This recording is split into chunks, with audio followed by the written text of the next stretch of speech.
You step quietly onto a ridge where the ice glitters like fractured glass under the cold glow of the moon, the silence so complete that even your breath seems hesitant to disturb it.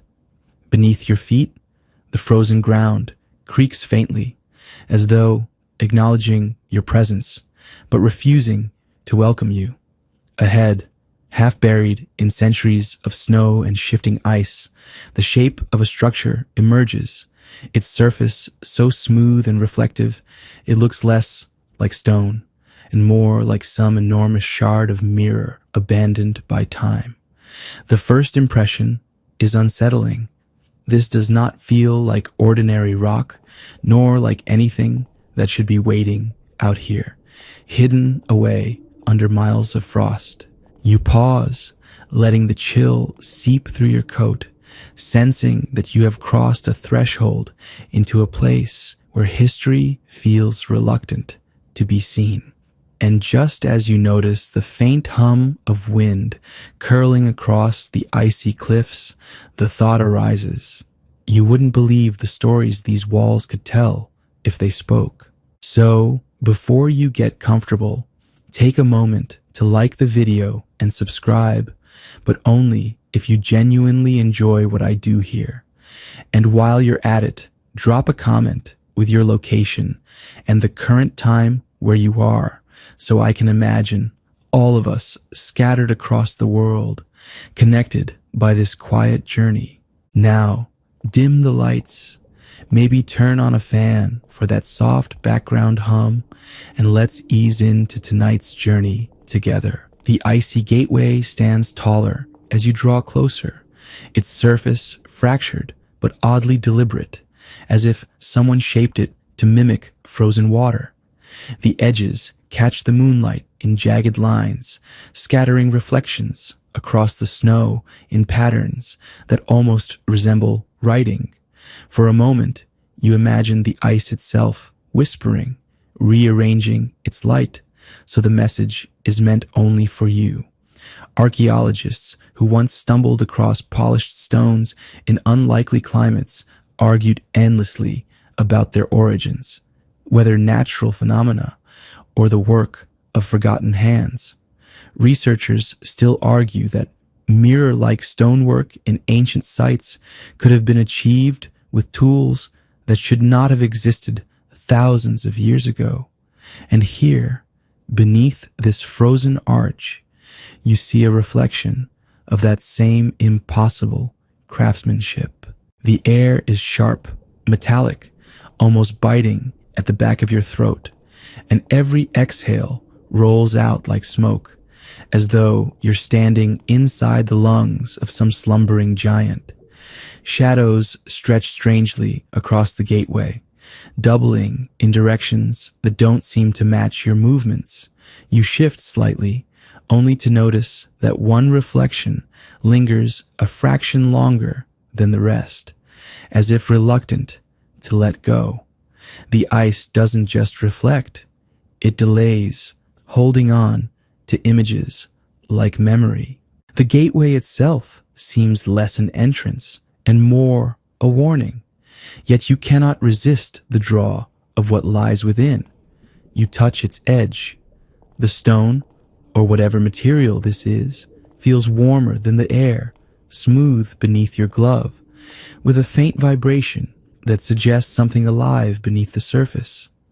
You wonder how long it has been here, watching storms, glaciers, and centuries of silence pass over it. There's a strange comfort in imagining that this gateway has seen more years than history itself is willing to record. Time feels loose here, stretched thin like ice over deep water. It's the kind of place where a minute could last an hour, or an hour could vanish in a blink. You catch yourself wondering if explorers before you felt this same distortion, and whether they left convinced they had stumbled into another age entirely. A memory of carved stone blocks from other ruins drifts into your mind. Remember the carvings from before, when sharp symbols danced across surfaces in ways no one fully deciphered. Here, the ice itself seems to adopt that role, bending light into shapes that resemble ancient glyphs, teasing you with meaning, but never offering clarity. The silence grows heavier, but not threatening. It's the kind of silence that nudges curiosity forward, one step at a time. Somewhere beyond this frozen gateway lies a world suspended in its own reflection, and tonight you have slipped inside without anyone noticing. You step beneath the fractured gateway, and immediately the air changes. The wind outside muffles as though you have slipped into a thick blanket of silence. The path ahead narrows into a cavern of ice, its walls so clear in places they resemble panes of glass, while in others, frost blossoms in delicate spirals like frozen ferns caught mid-growth. Light from the moon filters through translucent layers, bending into pale ribbons that chase each other across the uneven floor. It feels less like walking into stone and more like stepping into a living organism that has patiently grown around the ruins, preserving them like secrets kept on purpose. The ground is uneven, slick underfoot, and every step you take echoes faintly, multiplying into whispers that skitter down the corridor. It almost sounds like voices arguing far away, too faint to catch the words. You stop to listen, holding your breath, and the whispers fade instantly, as if they never existed. When you exhale, they return, mocking you with their elusive presence. Perhaps it's just the acoustics of the frozen chamber, you tell yourself, but something about the rhythm of those sounds feels intentional, like a conversation you were never meant to overhear. Your gloved hand brushes the wall, and for a brief second, you swear you feel carved indentations beneath the icy surface. The texture is too deliberate to be chance, lines that curve into spirals, intersecting with sharper geometric cuts, patterns that remind you of ancient labyrinth designs found in Mediterranean ruins. Archaeologists still argue that these mazes symbolize journeys of the soul, pathways meant to confuse spirits or guide them toward enlightenment.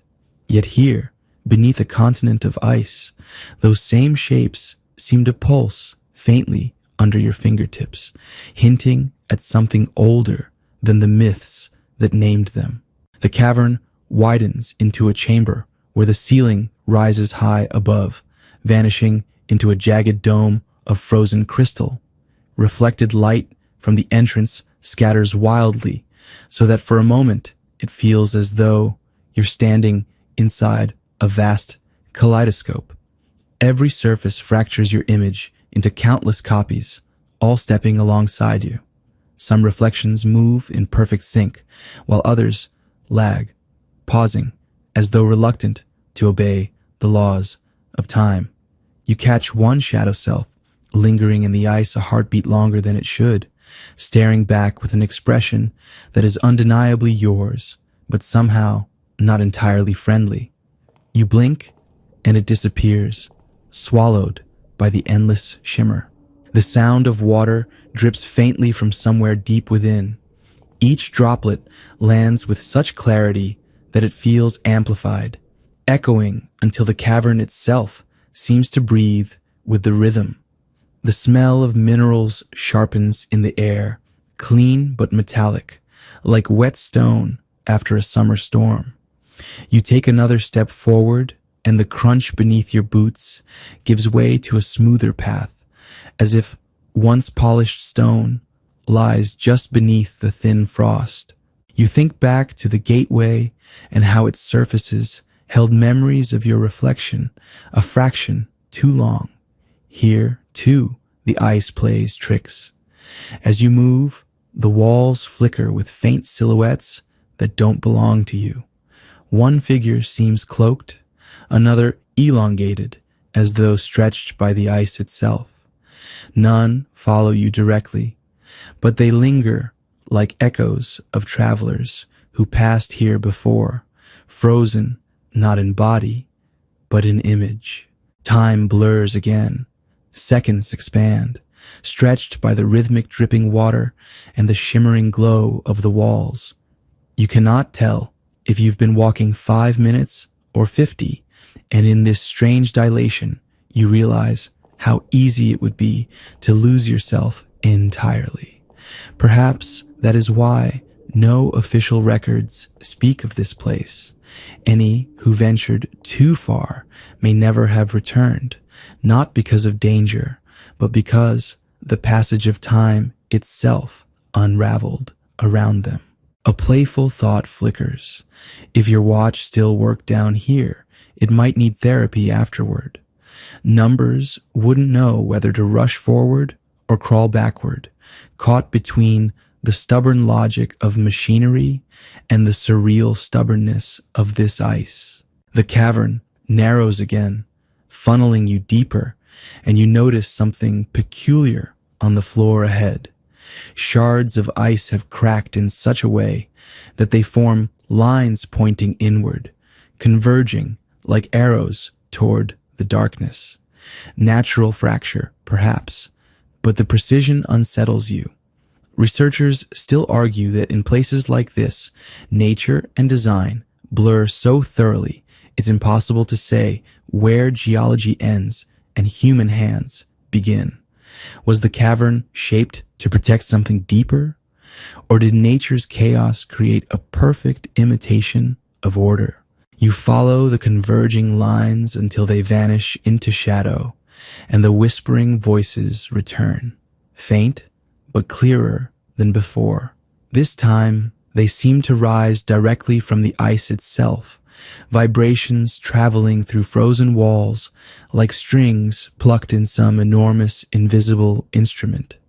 The tone is low, melodic, almost like a chant, slowed to the pace of glacial movement.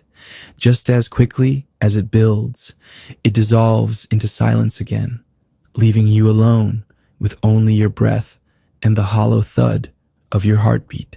Yet the silence feels less empty now. It feels like an invitation. The corridor spills you suddenly into a chamber so vast you pause at the threshold, letting your eyes adjust to the strange play of light within. It is not the faint shimmer of moonlight here, but something richer, as if the ice itself carries its own pale glow. You stand before what can only be called a hall, yet no ordinary hall. This is a place where the walls behave like mirrors, reflecting not only your shape, but warping it, stretching you tall, bending you sideways, breaking your image into fragments that scatter across every surface. It is a mirror hall, carved not from glass, but from frozen time. The sound of your breath doubles, triples, ricocheting back at you with a strange delay. You take one step and hear the echo return a moment later, as though someone else had taken the same step after you. The sensation is enough to raise a chill beyond the cold, already biting at your skin. It feels as though you are not alone, though the chamber offers no sign of another living being. At the center of the hall, a column rises, faceted like a prism, its surfaces catching the faint glow and bending it into colors that have no name. You walk closer, each step sliding over smooth ground that once must have been polished stone. Researchers still argue that such surfaces, found in places like Machu Picchu and Cusco, required tools far beyond what ancient builders should have had. Chisels capable of creating seams so tight, not even a knife blade could slip between the stones. Here, beneath the ice, you see that same impossible precision. Yet instead of masonry, this prism appears to be a single enormous crystal, carved deliberately, its sides aligned in a pattern that feels mathematical. The prism reflects your image dozens of times, each warped differently. Some versions of you look older, with deeper shadows beneath your eyes. Others seem blurred, as if still in motion while you stand still. One reflection near the bottom looks unsettlingly younger, as if it has stolen a fragment of your past. You blink, and the reflections realign, returning to ordinary distortions, though the unease lingers. The air here is warmer than the corridor you left, though you can't find any source of heat. A faint mist curls lazily along the floor, not rising but flowing as though it follows invisible currents. You crouch to touch it, and the chill stings your skin, even through your glove. The mist carries a smell faintly sweet, like honey left too long in storage, pleasant but with a sharp edge that hints at decay. As you straighten, you notice something carved high along the hall's icy walls. The engravings are shallow, nearly invisible, until the reflections line up just so, catching the light and revealing a sequence of spirals and sharp intersecting lines. They resemble constellations, though none you recognize. Some clusters mirror the Pleiades or Orion's belt, but others are alien, stars arranged in ways no modern chart records. Researchers still argue that many ancient sites aligned with the stars not merely for navigation, but for ceremonial reasons, mapping heavens to earth. If this hall was built with such intent, then perhaps its creators followed a sky we no longer see. The longer you gaze at the mirrored surfaces, the more disoriented you become. Distances stretch unnaturally, corners appear where none exist, and the far wall seems both near and impossibly far away. Time again wavers. You glance at your reflection and see your movements delayed, as though the mirrored version of you inhabits its own clock. A playful thought crosses your mind. Maybe the ice has subscribed to a cheaper version of reality's timeline, buffering your reflection like a bad internet stream. Yet beneath the humor, a quieter question lingers. What if this chamber is not reflecting you at all, but showing you the shadows of who you could have been or who you might yet become? You walk slowly around the central prism, noticing how the mist thickens near its base. The air hums faintly here, a vibration too low for hearing, but strong enough that you feel it in your chest. You press your palm against the ice, and the resonance deepens, almost acknowledging your touch. It would be easy to lose yourself in this hall, wandering between distorted reflections until you no longer remembered which one was real. Perhaps that was its purpose all along, to confuse, to slow, to test those who entered. You wonder how many, before you stood in this very place, staring at versions of themselves, flickering endlessly in mirrored stone, until the line between visitor and reflection dissolved completely. And then, in the far corner of your eye, one reflection does not move. You turn quickly, and it vanishes, leaving behind only the shimmer of light across fractured ice. Still, the feeling that something lingers behind the mirror remains, patient and unhurried, watching you with the same curiosity you feel toward it. You draw a slow breath, letting the quiet return. The hall is vast, reflective, endless, and waiting. The mirrored hall fades behind you as the corridor narrows once more, funneling you into a passage where frost thickens on every surface, forming delicate ridges like veins under pale skin. Your footsteps crunch faintly, then soften as ice gives way to smooth stone again. You pause when your light catches something unusual, the surface of a column standing slightly apart from the wall. Its icy coating is not random frost, but deliberate markings, etched as though someone once carved symbols into the stone, and nature later sealed them in crystal. You lean closer, brushing away a thin veil of snow.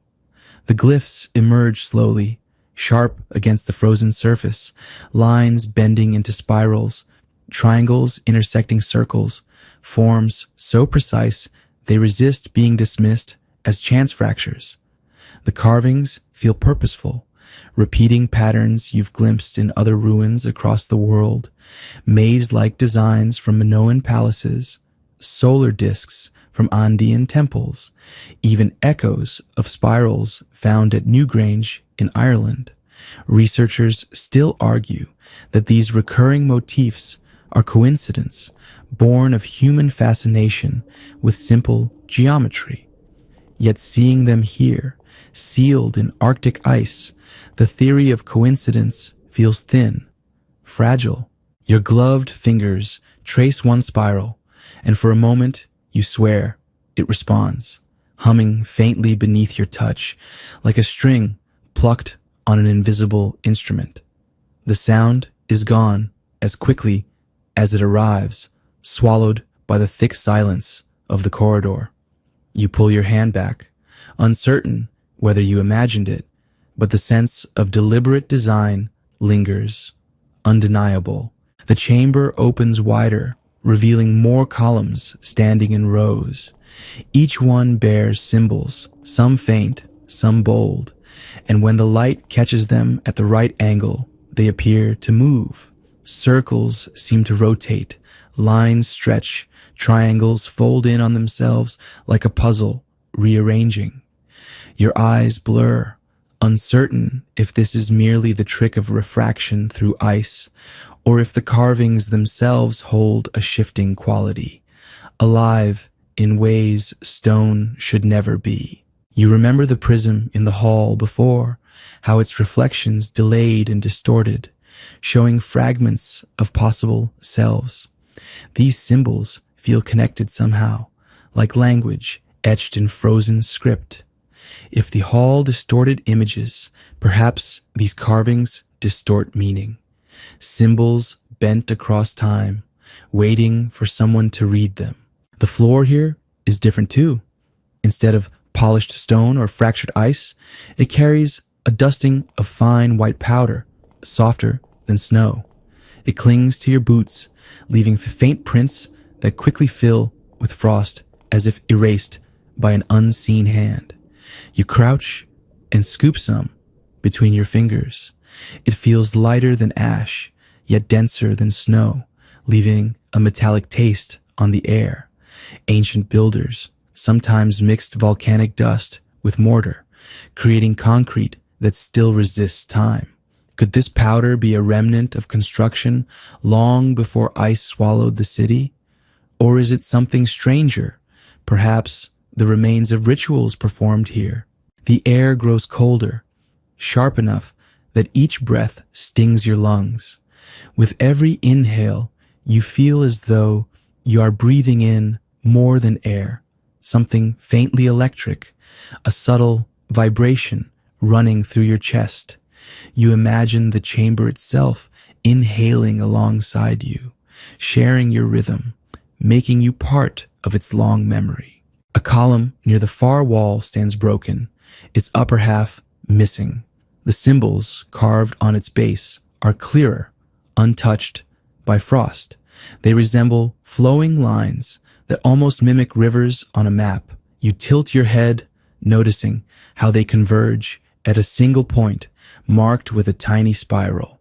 It looks less like decoration and more like instruction, as though whoever carved this was leaving directions. Researchers still argue that many glyphs found in ancient ruins were maps disguised as ritual art, lines leading to sacred springs, spirals marking caves, symbols pointing to places where earth and sky touched. If this is such a map, then what does it point to here in a world of endless ice? A faint sound interrupts your thoughts, not the drip of water or the groan of shifting ice, but a softer scrape, as though something moved just beyond your line of sight. You turn quickly, only to find your own reflection warped in the frozen wall. Still, the echo of movement lingers. For a moment, it feels as though the symbols themselves shuffled when you looked away. The silence returns, patient, expectant. You trace your hand once more across the carved column and step deeper into the chamber, leaving behind the spiral that may or may not have been a map. Somewhere in the shadows ahead, more symbols wait, sealed in ice, their meaning hovering just beyond reach.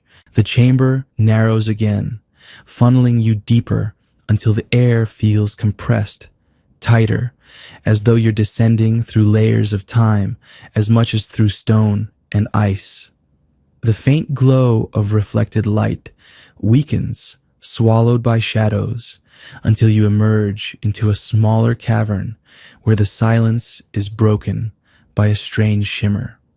At first, you mistake it for a natural ice wall fractured by pressure, but as you step closer, the shape resolves into something entirely different.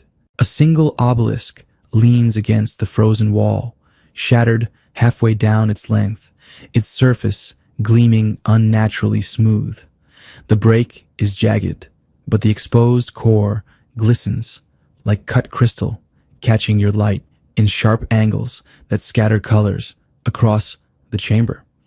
Unlike the rough stone monoliths you've seen in deserts or jungles, this one feels almost artificial, as though designed not to endure, but to refract. Even broken, it seems alive, its mirror-like surface refusing to dull, despite the centuries entombed in ice. You circle the fallen piece slowly. Its sides are so well polished, you can see your reflection perfectly, though distorted by faint ripples, as though the obelisk remembers previous versions of itself and overlays them on your image. For a moment, your face flickers, older, then younger, then not entirely yours at all. You lean closer, only to see the distortion vanish into your normal reflection once more. The floor around the obelisk is littered with fragments, shards of the same mirror-like stone. They crunch faintly underfoot, but instead of scattering, they seem to resist being displaced, settling back into their original positions like pieces of a puzzle that refuses to stay broken. You crouch and lift one shard, surprised at its weight. It feels heavier than it should, dense as metal, yet cold like ice. When you tilt it, light bends inside, splitting into subtle beams that do not match the angle. Researchers still argue that certain stones from ancient sites, like obsidian mirrors in Mesoamerica or polished granite at Egyptian temples, were tools for ceremony, perhaps even attempts to see beyond ordinary vision. Holding this shard, you wonder if this was more than a monument. Perhaps it was once a machine of light. The broken monolith stands like evidence of something interrupted. Who shattered it?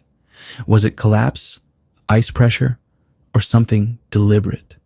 The fracture looks too sudden, too violent to be erosion. The way the shards cling to their places suggests an unwillingness to let go, as if the obelisk longs to be whole again. You glance at the upright section still embedded in ice. Faint carvings trace along its polished sides, though they're not easy to see. At the right angle, you catch them, lines so shallow they appear only in reflection, spirals intersected by grids, almost like blueprints etched in whispers. You recall the spiral map carved into the broken column before, and the patterns echo here, sharper, and more confident. But what blueprint could this be? A design for a structure? A star chart? A symbol of energy moving through stone? The air grows heavier here. The stillness thickens until even your breathing feels loud. You shift your weight, and the shard in your hand vibrates faintly, humming in sympathy with the broken monolith. You release it quickly, letting it fall back into place where it lands with a sound too deep for such a small piece. The vibration lingers in the floor beneath your boots, as if the entire chamber absorbed the note. A shiver travels down your spine that has nothing to do with the cold.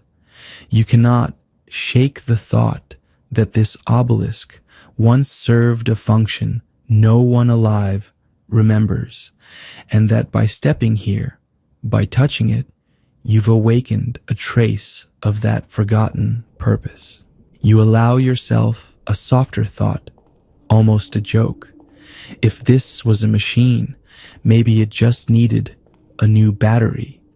But beneath the humor, unease remains, sharpened by the idea that something shattered this deliberately, perhaps to stop it from functioning again. The silence deepens until even your heartbeat feels intrusive. You glance back toward the passage you entered from, expecting darkness, but instead, the faintest glow trembles along the ice, reflecting in ripples that mimic firelight. You blink, and it's gone, leaving only the fractured reflections of your own shadow across the shards. The obelisk waits, broken yet unyielding, its mirror-like surface capturing everything while giving nothing away. You step quietly around it, resisting the urge to look back at your reflection and move toward the narrowing passage that stretches beyond, the silence pressing closer, thicker, as though urging you not to forget what you've just seen. The passage tightens again, squeezing you into a low corridor where the ceiling drips with icicles that crack faintly as the cold shifts. Your footsteps echo sharper here, bouncing back unnaturally, as if the stone and ice walls were tuned to amplify the slightest sound.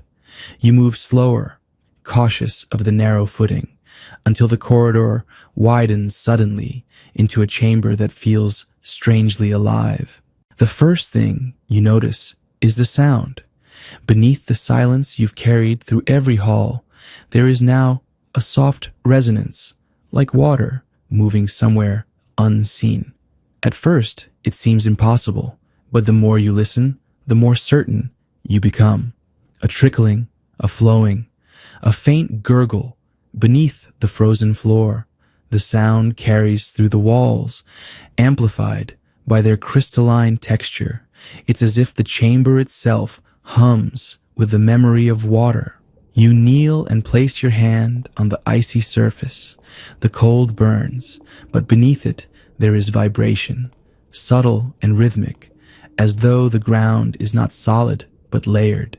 You imagine hidden channels carved into the bedrock, conduits carrying liquid beneath the glacial prison. Yet these channels do not feel accidental.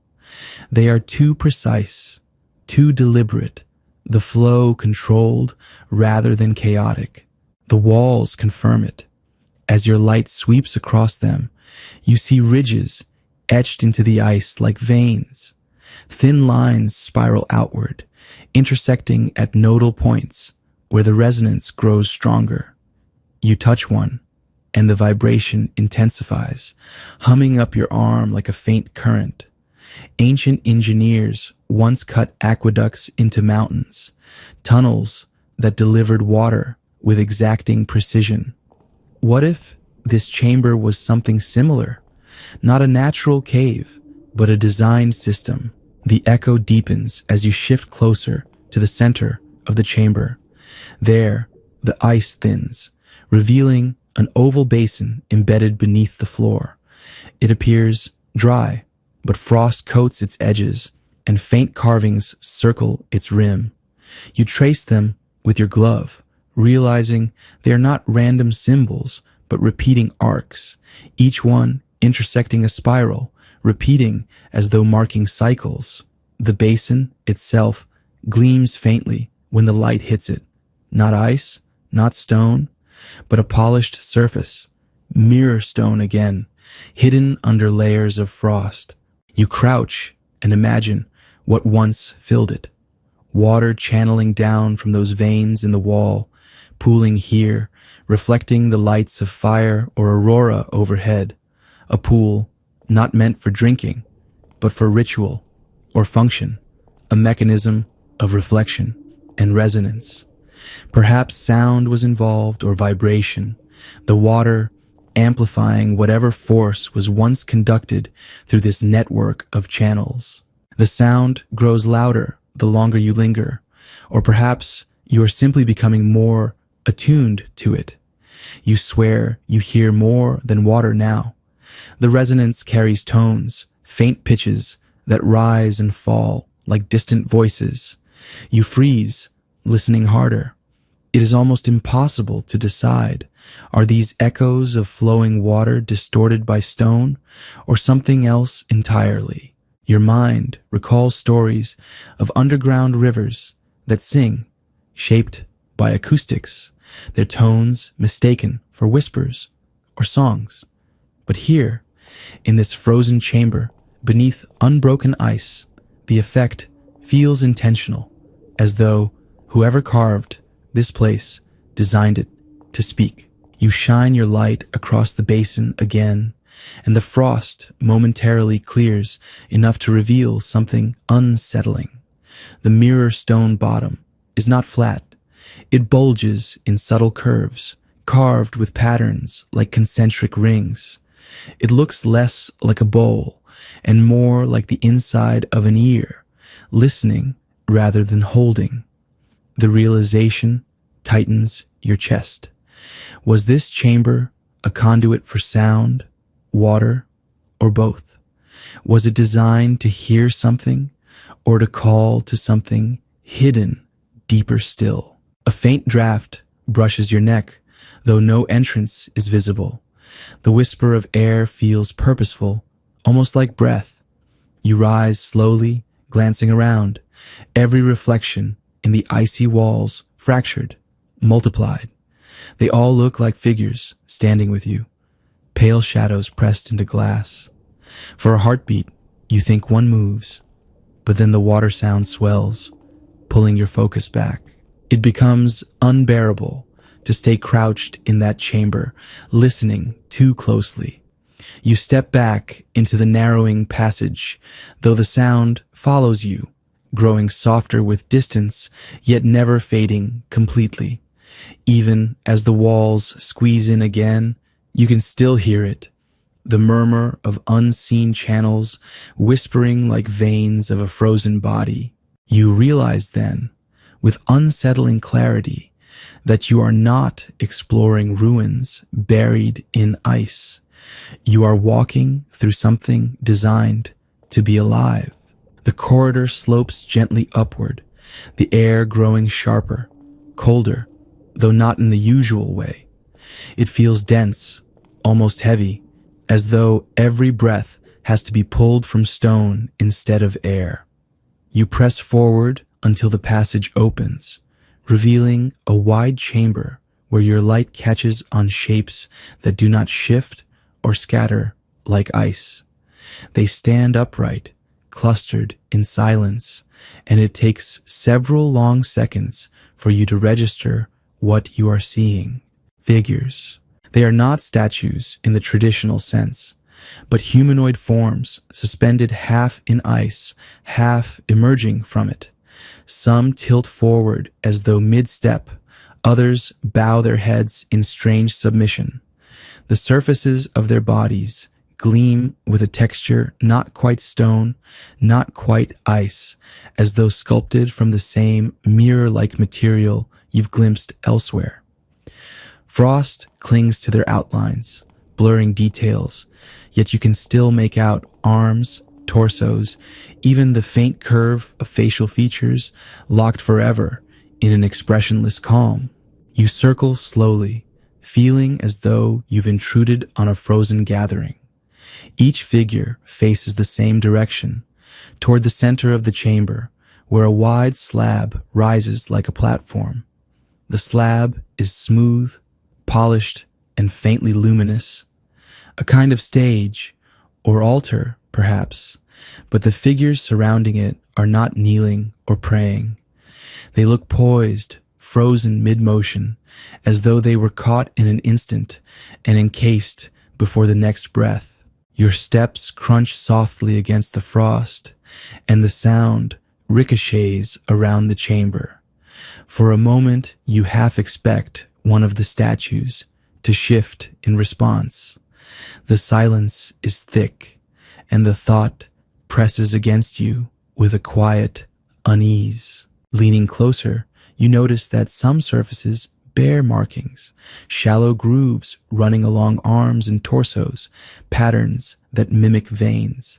They intersect in geometric designs, connecting like maps of invisible energy. Researchers still argue that certain megalithic carvings were more than mere decoration, that they were schematics, visualizations of forces we no longer understand. Here, in this ice-locked gallery, those theories seem less abstract. The figures look engineered rather than sculpted. You imagine what they might have once been: guardians stationed to watch, or sacrifices preserved mid-offering, or something stranger still. The unsettling part is their symmetry. No random poses, no varied stances. Each one shares the same subtle lean, the same tilt of the head, as though they were duplicates rather than individuals. If they were meant to be guardians, they appear more like prototypes, replicas of a design perfected then repeated. As you drift among them, the temperature seems to drop further. You rub your hand along the nearest figure's surface, and the sensation jolts you. It doesn't feel like ice at all. It's smoother, glacier, but warm in strange pulses beneath the frost, almost like touching a battery that still holds a faint charge. You jerk back, the cold air suddenly harsher, and for a second, you think you hear something. A hollow thud, faint, like a slow heartbeat inside the material. You listen harder, but the sound fades, leaving only silence and the steady hum of your own breath. Perhaps it was the shifting of ice, or your mind playing tricks in the heavy air. Still, the impression lingers, gnawing at the edge of calm. The platform in the center draws you closer. Its surface gleams like a frozen mirror, reflecting warped images of the surrounding figures. Your own reflection looks stretched, distorted, bending at odd angles. You lean over, and for just a second, your reflection does not move in time with you. It lags, slower, then catches up when you blink. The hairs at your neck prickle. The chamber's symmetry presses in again, figures circling the stage, all gazes fixed forward, all frozen mid-gesture. You try to imagine the final moment before stillness claimed them. Did they stand here willingly, knowing what would happen? Or were they trapped in the middle of something unfinished, caught in a process no one could reverse? Your thoughts wander to legends of cities swallowed by ice storms in a single night, whole populations crystallized where they stood. Myths, most would say, exaggerated tales meant to explain ruins. Yet here, walking between these frozen silhouettes, the myths no longer feel like exaggerations. They feel like warnings. A sudden drip echoes, sharp and precise, falling from the ceiling onto the slab. You look up, half expecting cracks above, but there are none. The droplet sits perfectly centered on the mirror surface, refusing to spread. Instead, it trembles as though vibrating from an invisible rhythm. Your reflection ripples across the drop, and in that distorted shimmer, for the briefest instant, you see the figures surrounding you with their heads turned, not facing the slab, but facing you. Then the ripple passes, and they are statues once more. You step back quickly, heartbeat quickening, though the chamber remains frozen and silent. It is easier to retreat toward the corridor, away from the platform and its circle of guardians, than to linger any longer in that oppressive stillness. Yet as you turn, you can't shake the feeling that the statues are waiting. Not for a signal, not for a ceremony, but for someone like you to step where they cannot move. The sound of your footsteps follows you into the narrowing dark, each crunch echoing as though several others are walking just behind, perfectly in time. The corridor narrows again, pressing you forward until the walls seem almost close enough to brush your shoulders. The air feels heavy with stillness, and when you finally step into the next chamber, it is nothing like the frozen gallery you left behind. Here, the space is wide, rectangular, and lined from floor to ceiling with massive blocks arranged in rows like shelves. The resemblance to a library is uncanny, though nothing here resembles books or scrolls. Instead, the blocks themselves hold the inscriptions. You walk slowly along the first row, your hand hovering just above the frosted surface. The markings are shallow but deliberate, long sequences of tiny grooves intersecting in patterns.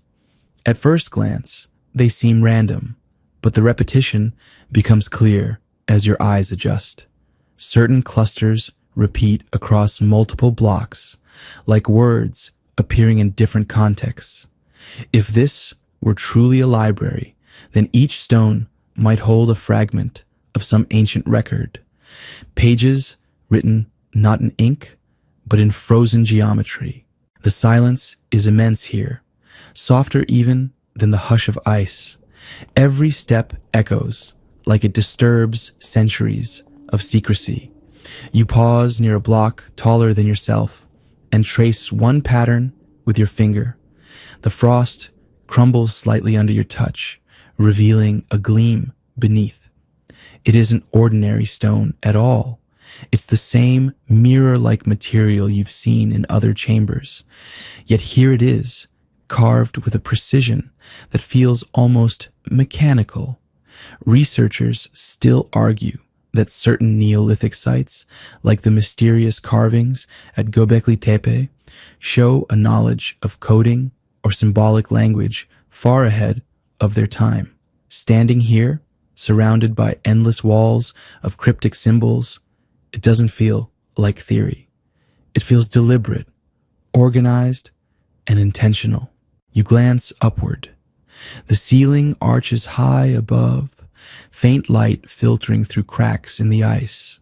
Small crystals hang down like chandeliers, refracting the glow into tiny prisms that dance across the walls. The effect makes the carved grooves shimmer, as if lines of text were alive, shifting with each flicker of light. You tilt your head, half expecting the blocks to rearrange themselves when you aren't looking, like letters shuffling into new sentences. At the far end of the hall, one block stands apart. It is larger than the rest, perfectly polished, and bears no visible markings. The blankness is almost more striking than the countless etched surfaces surrounding it. You step closer, drawn in, And when you peer at the reflective surface, your image bends strangely again. The reflection shows you walking toward the block, but behind you, the mirrored chamber does not show rows of carved shelves. It shows something else: towering pillars, spirals of light, a space that looks more like a cathedral than a library. When you blink, the vision fades, replaced by the simple frozen room around you. You step back, unsettled but fascinated. Perhaps the block is unfinished. Perhaps the carvings wore away with time. Yet the surface feels new, untouched, as though waiting. You circle the hall again, noticing how some symbols repeat near the corners. Certain grooves form clusters that resemble constellations, lines and dots connected into shapes reminiscent of star maps. Researchers still argue that many ancient sites align with celestial bodies, some to a degree of accuracy that rivals modern instruments. Could these carvings be the same? A coded record of skies long forgotten? The thought settles into you slowly. If this was indeed a library, it may not have stored words at all. It may have stored knowledge of time itself, charting cycles of stars and ice, marking events that stretched across eras, knowledge carved into mirror stone, preserved beneath glaciers, unread by anyone who might misunderstand. Your breath fogs in the chill, curling upward in faint clouds that dissolve too quickly, as though the air swallows sound and vapor alike. You take one last walk down the central aisle, pausing again at the blank block. A faint crackle hums beneath your palm when you press it gently against the surface. It's like the low static of an untuned radio, vibrating faintly against your bones. Then it fades. The silence folds back in, thick and patient, as if the hall expects you to leave now. You glance over your shoulder at the carved blocks, rows upon rows of frozen words you cannot read, yet you feel their weight, not just in stone, but in intent, a knowledge buried deep, waiting for someone bold or foolish enough to attempt translation. You step toward the next dark passage, leaving the silent library behind. And though the figures from before were still, you can't shake the sense that this place holds voices too, only they whisper in languages you have no hope of knowing. The passage out of the library curves upward, and you feel the air lighten as if the ice itself thins above. A faint glow spills ahead, soft at first, then brighter as you step closer. When you emerge, you find yourself standing in a cavern, unlike the others. The walls are not rough or jagged, but smooth plains of translucent ice, polished as if by design. Through them, faint green and violet hues ripple, moving slowly, almost deliberately, across the frozen surfaces. It takes you a moment to realize what you're seeing. The aurora.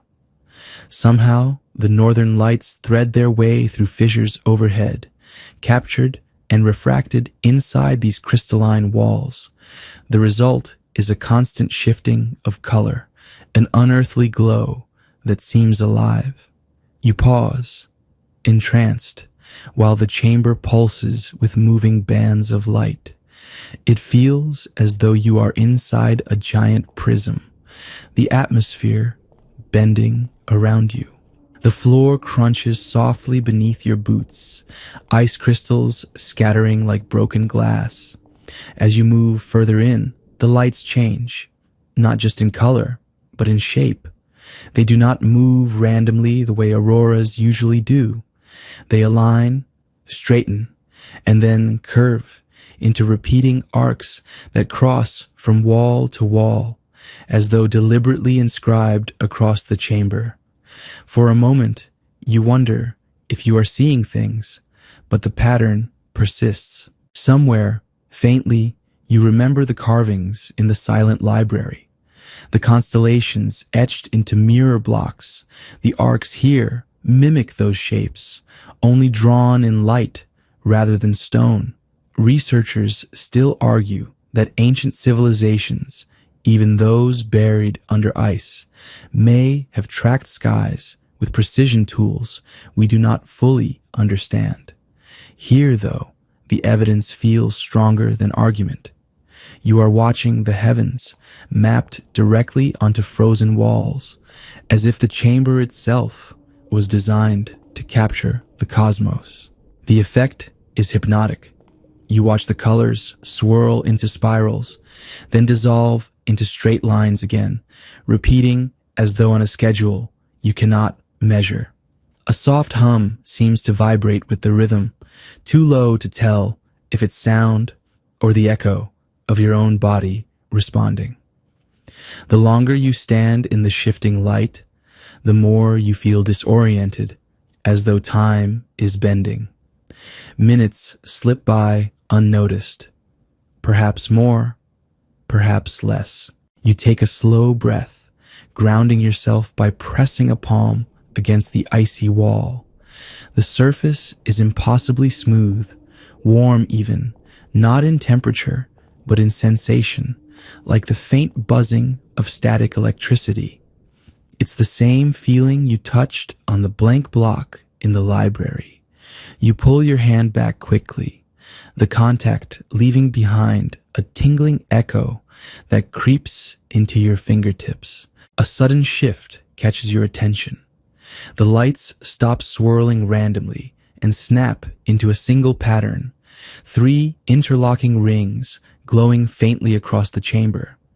They hold for several seconds, hovering in the air like a projection, before dissolving back into flowing aurora. The image is so precise, so geometric, that you can't dismiss it as coincidence. The ice itself seems to remember shapes. You look down at your reflection in the glossy surface below. The colors ripple over your shadowed form, warping you into something alien, stretched and flickering. Your reflection doesn't move quite in time again. It lingers a beat too long, then flickers back into sync when you blink. You mutter something to yourself just to hear your own voice, to remind yourself you're still here, grounded, not swallowed by whatever rhythm hums through this chamber. And then, silence. Not ordinary silence, but an absolute hush. The faint crackle of the aurora disappears. Even the subtle crunch of your steps vanishes when you try to shift your weight. It is as if the chamber has sealed itself, suspended in a moment outside time. The lights intensify, brighter, flooding the chamber in violet and green. For an instant, you think you see figures moving across the walls, not reflections, not distortions, but outlines walking steadily along the bands of light. They flicker in and out, like shadows caught between seconds. When you blink, the walls are bare again, only shimmering ice holding the aurora. You step back, heart steadying against the silence, and the sound of your breath returns. The chamber exhales with you, the hum resuming softly as the lights scatter back into their random swirl. The brief pattern is gone, the figures absent, but the memory clings, etched as surely as the grooves in the library stones. Moving toward the far end of the cavern, you glance one last time at the walls. The aurora bends again into arcs, almost familiar, as though reminding you of the star maps before. And then the path narrows once more, guiding you away, as though the chamber has shown you what it wished and is finished with you. You step into the darker corridor, the shifting glow fading behind, and with it comes the unsettling question that remains with you. Were you watching the lights?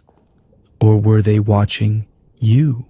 The passage ahead is narrow and rough, its surface is jagged in contrast to the polished chambers you've seen before. You feel the shift immediately. The walls are uneven, scraped rather than carved, as if someone stopped working here long before the design could be completed. The ground dips in strange places, forcing you to step carefully, crunching over loose fragments of ice and stone. As you move deeper, the sense of incompleteness grows stronger. One side of the wall has patterns half-etched, grooves that begin and then fade into nothing, as though the carver was interrupted mid-motion. Some markings are jagged and uneven, nothing like the precise lines of the library or the mirrored chamber. They look rushed, abandoned. You pause and place your palm against one unfinished groove. The edge crumbles slightly under your touch, brittle from neglect. The markings suggest an outline, maybe another of those star maps, but this one trails off, leading nowhere. Researchers still argue that many ancient construction sites, whether the pyramids of Egypt, the monoliths at Pumapunku, or even temples swallowed by jungles, show signs of sudden abandonment, entire projects left unfinished without clear explanation. This corridor feels exactly like that. A story cut short. The ceiling dips lower, and you duck instinctively, running your hand along the underside. You find a section where the rock gives way to smoother stone, polished but abruptly ending in raw fractures. It's as though two building methods collided and never resolved. Why would a people capable of mirror-smooth walls simply stop halfway through? Was it a natural disaster, a decision, or something stranger, an unseen force that made continuation impossible? A sound drips faintly in the distance. Water, maybe, or ice, cracking. You follow it, the corridor bending slightly until it widens into an alcove. At the far end, a wall stands unfinished, half carved with what might have been a doorway. The outline is there, a rectangular frame, grooves beginning to spiral inward, but only the top half is complete. The lower half dissolves into jagged ice, raw and chaotic. You crouch, peering at the edges, and notice that the unfinished doorway is perfectly aligned with the patterns of light you saw in the Aurora chamber. Could it have been meant to channel light into another space? The drip comes again, sharper now, landing in a shallow pool near your boots. The water is dark, too dark, absorbing rather than reflecting. You lean closer, curious, and for a second, you think you see movement below the surface, shapes twisting as if alive. You blink, and it's only water again, disturbed by ripples. The silence presses heavy here. Unlike other chambers, there is no hum, no shifting glow, just the stillness of something that never reached its end. You run your fingers along the incomplete doorway again, half expecting it to give under pressure. The stone is cold, immovable, and yet your touch feels intrusive, as though brushing against a wound that never healed. You take a step back, and your foot catches on a fragment lying loose on the ground. It's a shard of the mirror stone, smaller than your palm, fractured from somewhere above. Its surface still gleams despite the roughness, and when you tilt it in the dim light, you notice faint lines inscribed. They look like writing, but incomplete, like someone began to record words and stopped midway through. The fragment hums faintly in your hand before quieting again. A chill rolls through the corridor, colder than the ice itself. The air shifts, and for a fleeting moment, the unfinished doorway seems darker than it should, as though something waits beyond, just out of reach. You hold your breath, listening. No movement, no sound, only that strange sense of expectation, as though the corridor remembers the builder's hesitation. Time feels blurred here. The markings that lead nowhere, the jagged walls, the abandoned doorway, all suggest work interrupted in a single moment, left untouched ever since. You wonder if the same fate that froze the figures in the earlier hall struck here too, halting everything in its tracks. The dripping slows, one last drop echoing through the alcove, and then silence returns. You pocket the shard without thinking, its surface strangely warm against your skin, and step back toward the main passage. The air is heavier now, but you press forward, leaving behind the mystery of work left unfinished. And as you walk, a thought nags quietly. Perhaps the builders never abandoned it willingly. Perhaps they never had the chance. The passage carries you forward until the walls begin to smooth again, their jagged scars fading into surfaces that almost glow from within.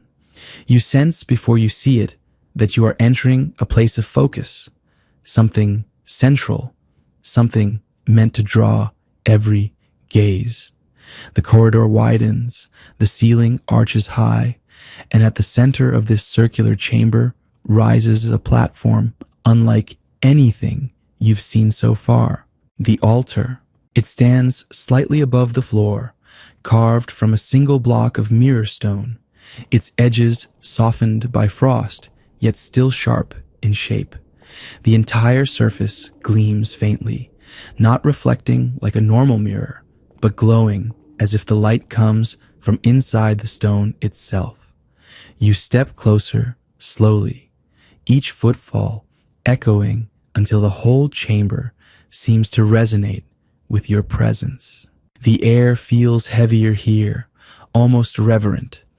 You circle the altar, noticing how the ground around it dips, forming a shallow basin as though countless feet once stood here, pressed into the floor over centuries. Symbols ring the platform, not carved this time, but etched faintly into the ice, glowing whenever the light from above shifts across them. The symbols are familiar in fragments, loops like those in the library, arcs like the aurora patterns, geometric alignments that feel less like decoration and more like instruction. Your fingertips brush the altar's edge. A faint vibration passes through you, subtle at first, then steady. It feels like a heartbeat, but slower, deeper, as though the stone itself remembers every ritual ever performed upon it. Researchers still argue whether megalithic altars were purely ceremonial or whether they served some functional role, acoustic resonance chambers, astronomical calculators, or something stranger. Standing here, you sense all those possibilities at once. You lean over the surface. It's smooth, polished to such precision that you can barely feel a seam between your skin and the stone. The glow beneath brightens as your hand hovers above it, faint lines spreading outward in rings, then fade in the moment you pull back. It's almost playful, like the stone recognizes contact, responding to your presence. Around you, the chamber whispers in soft echoes, though no sound is made. Your breath seems too loud, too sharp. You step back, studying the altar from a distance. For a moment, you think you see faint outlines hovering above it, shapes not of people, but of patterns, intricate geometric forms suspended in air like holograms. They flicker, vanish, and then reappear, faintly when you tilt your head. Were they always there? or are your eyes inventing them against the glow? The sensation deepens when you close your eyes. For a brief moment, you feel the chamber as a whole, walls curving like ribs around you, floor sinking slightly as though cradling the altar, air vibrating in rhythms too low to hear. It feels less like a room and more like a machine, and the altar is its core. You open your eyes quickly, grounding yourself again. The glow fades back into its steady pulse, as though nothing changed. Circling once more, you notice something else. Scratches at the base of the altar, not deliberate carvings, but gouges, as though tools or claws scraped against it. They are uneven, frantic, in sharp contrast to the measured precision elsewhere. You crouch closer, running a hand along them. Some marks are shallow, others deep, reaching into the mirror stone itself. Whatever made them, it wanted entry or escape. Your reflection on the altar's surface catches your eye.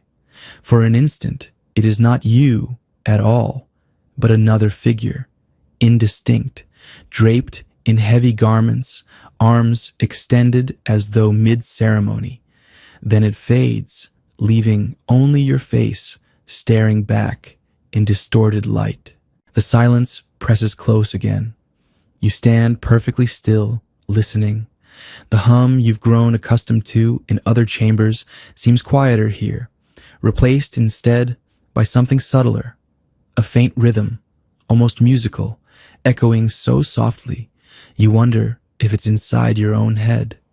A ritual melody, long lost, still vibrating faintly through the altar. You lay your hand flat against the surface once more, and a warmth spreads up your arm, tingling, almost electric. It builds, stronger, then suddenly fades, leaving only the cold. You pull away, unsettled, your skin still buzzing. The chamber waits in silence. You take one last look at the glowing surface, the incomplete scratches at its base, the faint patterns above that vanish when you blink. It feels wrong to linger, as though the altar has shown you what it wished and now expects you to leave. You turn toward the next dark passage, and as you step away, you can't help but glance back once more. For a brief moment, the glow intensifies, casting long shadows of figures around the basin, shadows that shouldn't exist without bodies. Then they vanish into darkness, and the altar lies silent again. The corridor narrows again as you leave the chamber behind. The glow of the altar fades until only your own breath fills the dark. Frost crunches softly beneath your boots, and the walls close in until the stone feels more like a throat leading deeper, forcing you into silence. The path slopes downward. At first, the decline is gradual, but soon the angle steepens, drawing you further below the ice. The air cools in ways you didn't think possible, thin, sharp, cutting at your lungs with every inhale. You pause to steady yourself and realize the sound of your breathing echoes differently here. It doesn't bounce back immediately. Instead, it lingers, stretched as though the space around you is vast, though hidden. And then the corridor opens. Before you lies a sheer drop into a cavern of impossible scale. You step to the edge, gripping the frozen wall for balance, and peer downward. Below the translucent layers of ice, structures stretch far beneath your feet. Towers lean at impossible angles. Walls rise and vanish into the haze. Arches connect plazas you can barely see, their shapes distorted through the icy veil. It's not just one city. It's layer upon layer of ruins, stacked like pages of a forgotten book, each pressed beneath centuries of ice. The topmost structures still carry sharp edges, but those deeper down blur with the weight above them, their outlines barely visible through frost and shadow. You kneel, brushing a patch of ice until your fingertips ache from the cold. The frost clears enough to reveal something astonishing. Pavement stones, laid with mathematical precision, so tight you can't find a seam between them. Beneath that, another set, misaligned, as if an older foundation once carried a different design. The deeper you look, the older the city becomes. Archaeologists have often spoken of the Arctic's hidden landscapes, of mountains entombed beneath glaciers, of valleys long forgotten. But this is something else. Cities stacked beneath ice, preserved as though frozen midlife, untouched by erosion or collapse. It's as though the ice is not a destroyer, but a guardian, sealing away histories that should not be known. Your eyes trace a faint glow beneath the surface. It's not reflection from your torch. It pulses faintly in lines, coursing like veins across structures miles below. They form patterns, connecting plazas, running along walls, circling towers. The light flickers weakly, but it's there, deep in the ice, like a heartbeat slowed almost to nothing. The realization settles slowly. This city is alive in some way, not in the way of breathing creatures, but alive in memory, in energy, in something that refuses to vanish despite the crushing weight of ages. The wind stirs faintly, though no tunnel leads here. It carries whispers too low to form words. You press your hand to the ice, and for a moment, it feels less like solid stone and more like glass, fragile, as though a thin barrier separates you from falling into that endless depth. You imagine streets once filled with sound, the footsteps of thousands, the hum of ritual, the clatter of tools on mirror stone. You imagine plazas alive with flame and chant, towers gleaming against skies not yet burdened with frost. Then, as if the thought is too heavy, the silence presses back, smothering all echoes of life. Your light shifts, catching movement. You blink. Deep below, a shadow slides across one of the plazas, stretching and bending unnaturally. It passes behind a tower, then fades completely. Perhaps it was the aurora filtering strangely through ice. Perhaps not. You lean closer. Frost blooms instantly from your breath, coating the surface again, hiding the city beneath. You wipe it away, but the structures blur, as if the ice itself resents your intrusion. Stepping back, you take one long look across the vastness. Cities upon cities, preserved beneath glaciers, some older than the ice itself. A library of civilizations locked away where no hand should reach. The descent continues, the passage curling away into shadow. You know there is more to see. But part of you wonders if going deeper means walking not just into older ruins, but into the very memory of the earth. Layers of time stacked as carefully as the stones you have just seen. And somewhere beneath them all, something waits. The passage tilts upward now, as though the earth itself is offering you a reprieve from the depths. The cold air thins, carrying with it a faint trace of something unexpected. Not sharp frost, but almost a sweetness, like the scent of melted snow, catching the memory of plants long gone. You follow it slowly, your fingers brushing the rough, frost-rimed wall as you climb. At last, The corridor opens into a wide dome where the ice has thinned so much that pale light seeps through from above. It isn't the steady silver of moonlight, nor the fractured glow of your torch, but something softer, diffused as though the ice is holding back a whole landscape. And then you see it. Above the ceiling of ice, blurred and hazy, lies the faint outline of a city.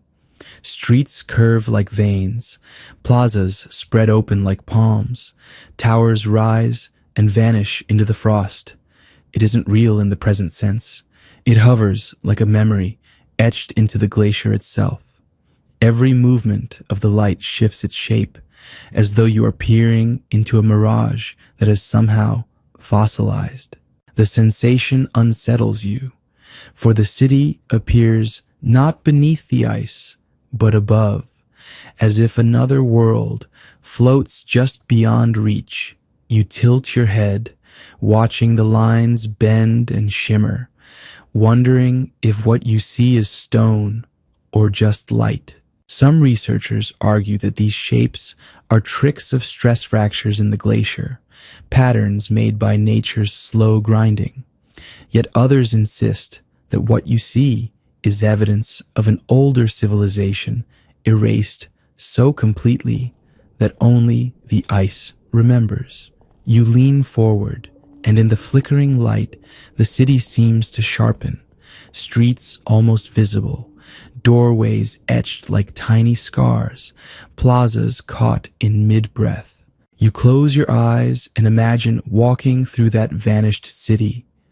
The sound of footfalls on wide stone paths, the low murmur of voices, the flutter of banners caught by wind. The ice around you creaks faintly, as though echoing your vision.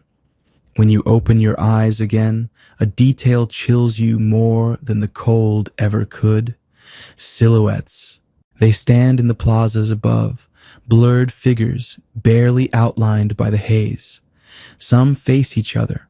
Some seem to walk, but none move now. They remain frozen in the shimmer of light, shadows without substance. Yet the longer you look, the more deliberate they appear, as though positioned rather than accidental. You lift your hand to the ceiling, pressing against the thin veil of frost. The ice bites your skin, but it also seems thinner here than anywhere else. The thought comes unbidden.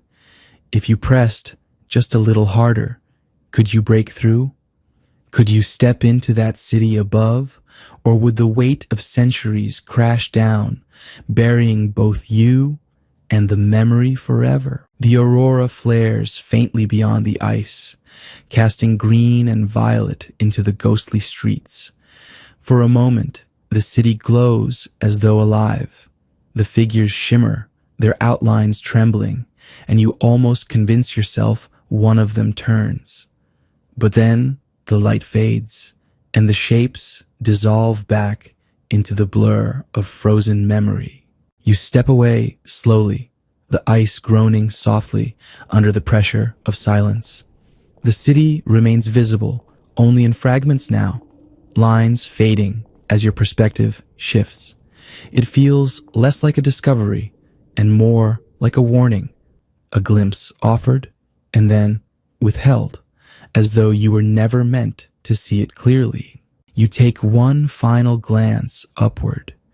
The streets, the plazas, the towers, all vanish into haze. Only faint streaks of light remain, caught in fractures like veins of silver. The path leads onward, deeper into shadow. Yet the image of the city above lingers, stubborn, as if it has etched itself into your memory. You carry it with you, knowing that even if it was only a trick of light, it has already become part of the ruins you wander. Still, a question follows close behind, whispering in the dark. Was the city truly above you, or was it only a reflection of something that waits ahead, further down? The air thickens as you press deeper, the tunnel bending until the light of the ghostly city above is swallowed completely. The path narrows, walls pressing closer, their surfaces damp with frost that glistens like tiny glass shards. Your footsteps echo in soft repetition, each sound hanging too long in the silence, as if reluctant to vanish. Then the corridor abruptly opens, and you step into a chamber so vast it seems the mountain itself has been hollowed out. The first thing you notice are the figures, not carved statues in the ordinary sense. These are blocks of dark stone shaped vaguely like human forms, each one caught mid-gesture, mid-stride, mid-turn. They stand in clusters, facing one another as though locked in conversations long ended. Their features are smoothed away, erased by time, yet the postures are unmistakable. Arms raised, heads inclined, bodies leaning. It feels less like a gallery of art and more like a gathering that was turned to stone in an instant. Your breath curls white in the air as you walk between them. The stillness is unnerving, for each figure seems to tilt slightly, catching your peripheral vision just enough to trick you into thinking one might move. You pause near one that leans forward, as if whispering into the space where another once stood. The stone is cold, rougher than the polished walls outside, and carries the faint mineral scent of volcanic rock. Researchers still argue that places like this, filled with humanoid carvings, could represent rituals of remembrance or warnings against intruders. Yet the sheer number of these figures suggests something stranger. Entire groups captured mid-gesture, like a crowd preserved in silence. You wonder if the legends of people frozen by unseen forces had their roots here, in chambers where unmoving shadows masquerade as stone. As you circle slowly, your light catches faint markings at the bases of several figures. Not words, not symbols exactly, but spirals and lines interlaced like tangled pathways. The grooves are shallow, yet they shimmer faintly, as though the stone retains some hidden luminescence. You crouch to study one, tracing it with your gaze until you realize the patterns interconnect. If the figures were arranged above a map, they might form a layout of streets or constellations. The silence deepens until it hums in your ears, and for a moment you swear. The stone figures lean closer. It is a trick of your mind. You reassure yourself, the way light plays across uneven surfaces, but the unease remains. The chamber feels inhabited, though the inhabitants have not moved in thousands of years. Remember the frozen city above, with its silhouettes caught in hazy motion. These stone shadows echo that same unsettling detail, as though both places are fragments of one memory fractured and preserved in different forms. You shiver, uncertain whether you are walking through ruins or a tableau designed to mimic life. The air cools further, your breath rising like mist among the figures. And then, as you pause to glance back, you notice something that stills your heart. One figure, slender, tilted forward, was not there before, or perhaps you simply failed to see it. Either way, it stands nearer to the passage you entered by, angled slightly toward you, its posture too deliberate. You blink, your torch shaking faintly in your hand, but when the light steadies, the figure has not changed. You let out a quiet laugh, soft and nervous. "Of course," you murmur under your breath, though no one is here to hear. It's just the shadows. Yet the laugh lingers uncomfortably, for the silence after feels heavier, pressing into your chest. You walk onward, deeper into the chamber, choosing not to look back. The stone shadows remain behind, but their stillness clings to you. Even as you reach the far side of the hall and find another narrow corridor yawning open, you cannot shake the thought that if you turned too suddenly, you might see one of them tilting forward, finally deciding to follow. The passage beckons with a faint draft of warmer air. You step inside, grateful for the shift, though the memory of those unmoving shadows follows you like a second set of footsteps you never quite hear. The warmth brushing against your face feels wrong after so many hours of frost. The air in this passage carries a faint mineral tang, mingled with something subtler, almost like the dusty smell of books long hidden away. You press onward, your steps cautious, until the narrow walls break into a chamber that takes your breath away. Here, the stone is not smooth or jagged, but carved, rows upon rows of faces etched into the walls. Hundreds of them, maybe thousands, each only the size of your hand, arranged in neat lines that climb from the floor to the very ceiling. The sight overwhelms at first, a blur of expressions stacked endlessly upward like a frozen audience staring back. You step closer. The details emerge, mouths parted in silent speech, brows furrowed, eyes wide with something caught between awe and fear. None of them are identical. Every face bears a unique mark, a scar, a wrinkle, a curve of lips that suggests individuality. And yet, all are unfinished, their eyes blank voids where pupils should be. You reach out, brushing your fingertips along one carved cheek. The stone is cool, smoother than the crude statues you saw in the previous chamber. A chill runs up your arm, as if the wall itself is humming faintly beneath the carvings. You pull your hand back, staring, wondering how long these faces have been staring into the dark. Researchers still argue that these walls of faces, found in other scattered sites, were either forms of ancestor worship or grim warnings. Some say they represent those who entered and never returned, memorialized by unknown hands. Others whisper darker possibilities, that these walls capture something of the people themselves, their likeness absorbed into stone. The chamber amplifies sound strangely. Your footsteps echo back, not as single notes, but in layers, as though multiple sets of steps are trailing just behind. You pause, holding your breath.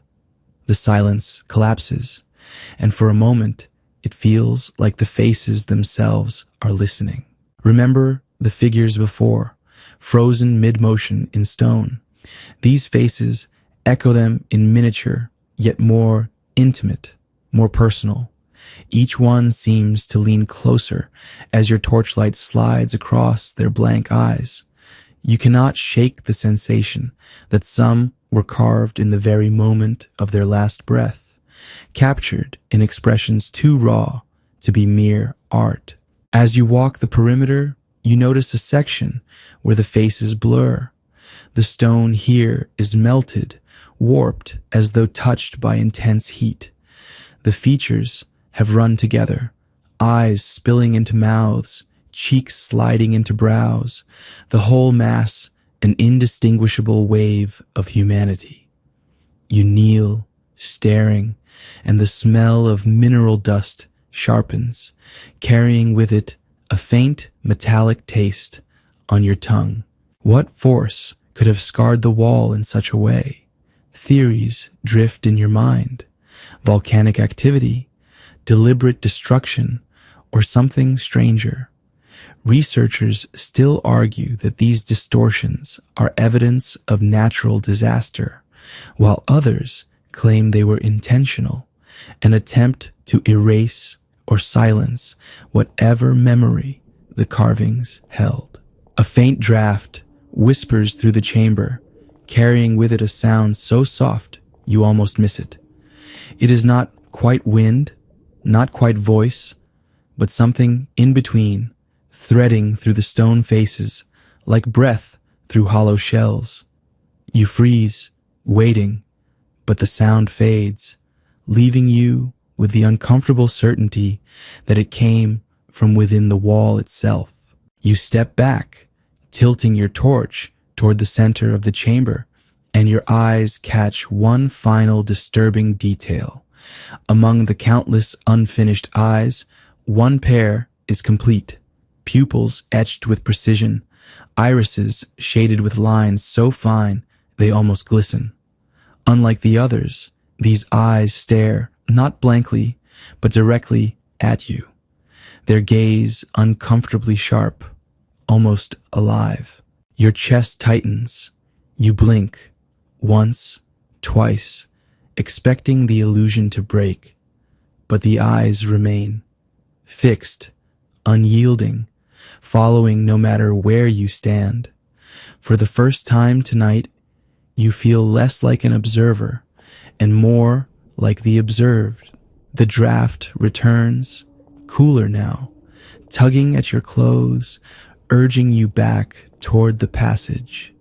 You obey slowly, still glancing at the wall. The carved eyes hold your gaze until the corridor swallows the chamber whole, leaving only memory behind. And as you walk onward, you cannot shake the thought that maybe, just maybe, one of those vanished faces was never carved at all, but waiting, unfinished, until someone like you arrived to give it life. The corridors behind you dissolve into silence, the walls softening into shadows until they feel less like stone and more like memory. You walk slower now, each step lighter, as though the weight of the ruins is finally not letting go. The air grows warmer, the mineral tang fading into something gentler, a clean stillness that carries no threat. You pause for a moment, glancing back into the dark, and all the chambers blur together in your mind. The frozen gateway, the mirrored stones, the voices that were never voices, the city suspended in ice, the unmoving shadows, and the wall of faces that seemed to watch too closely. Each one lingers, not as fear, but as wonder. The kind of wonder that leaves a soft echo long after the ruins themselves are gone. The ground feels steadier beneath your feet, as if time itself has smoothed its edges for you. The silence no longer presses. It breathes with you, slow and even, as if the ruins have accepted your presence and are content to let you drift away. You inhale deeply. The air is cool, soothing, almost like stepping outside at night after a long day, when the world is quiet and the sky stretches endlessly above. You let it fill you, and with each breath, the edges of the story soften, unraveling into calm. Somewhere, faint and fading, the memories of carvings, echoes, and shadows still whisper, but they no longer pull you deeper. They simply hover, like gentle reminders that not everything in this world can be explained, and that mystery itself is sometimes the gift. Your steps slow to a stop. The darkness folds in, tender and unhurried, until the ruins dissolve completely, leaving only quiet and the steady rhythm of your breath. The journey is over for now. Let your body sink, let your mind wander, and let sleep carry you into a calm beyond ruins, beyond whispers, beyond time itself. End of script. Sweet dreams.